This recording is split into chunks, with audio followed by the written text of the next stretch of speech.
अस्सलामुअलैकुम वरहमतुल्लाहि वबरकातुहू। मैं हाफिज़ इस्माइल आपका मेज़बान और आप देख रहे हैं पब्लिक वॉइस टीवी।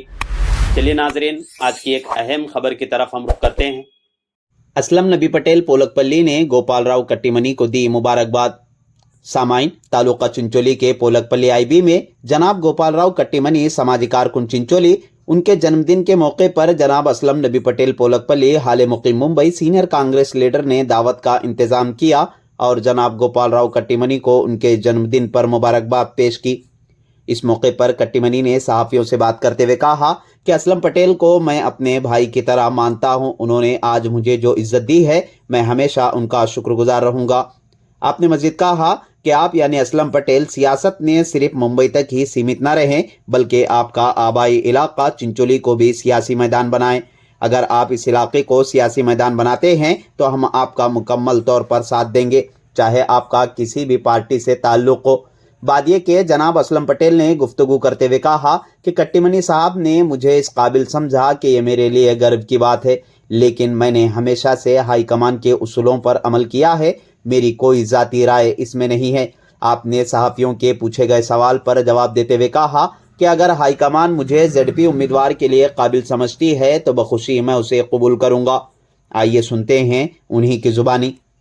ऐसे खुशी के मौके पे मैं इत्तेफाक से बॉम्बे से आया हुआ था, मुझे मालूम पड़ा मेरे भाई का जन्मदिन है, तो उस खुशी में हमने खास लोगों को लेके एक गेट टूगेदर, एक दावत रखे। यहाँ पर ढेर सारी दुआएं देने के लिए मैं कट्टीमनी साहब बड़े भाई को दुआएं देने के लिए मैं आया। एक प्रोग्राम भी उनको दुआएं देने के लिए रखे हमने।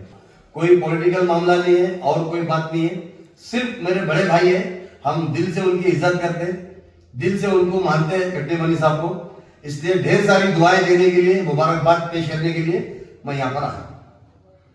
बट फोन ಕೊಟ್ಟು ನಾನು ಕೇಳಿದೆ, नमस्ते बड़े भाई, असलम पटेल ನೀವು ಬಂದಿನ, ಅರೆ ಭಾಯ್ ಪಚಾಲಿ ಅಂತ ಫೋನ್ ಅಂದ್ರೆ ಅವತ್ತು ಹೇಳಿದ್ರು ಬಾಂಬೆದಾಗಿದ್ದು ಅಲ್ಲಿ ಮಾಡ್ತಕ್ಕಂಥ ರಾಜಕೀಯ ಚಿಂಚೋಳಿಗೆ ಬಂದ್ರೆ ಹೃದಯವಂತಿಕೆ ನಿಮ್ಗೆ ಸ್ವಾಗತ ಮಾಡ್ತೀವಿ. ಪಕ್ಷ ಯಾವುದೇ ಇದ್ರು ಕೂಡ ಇವತ್ತು ಆತ್ಮೀಯತೆ ಅಂತಕ್ಕಂಥದ್ದು ಭಾಳ ದೊಡ್ಡ ಕೆಲಸ.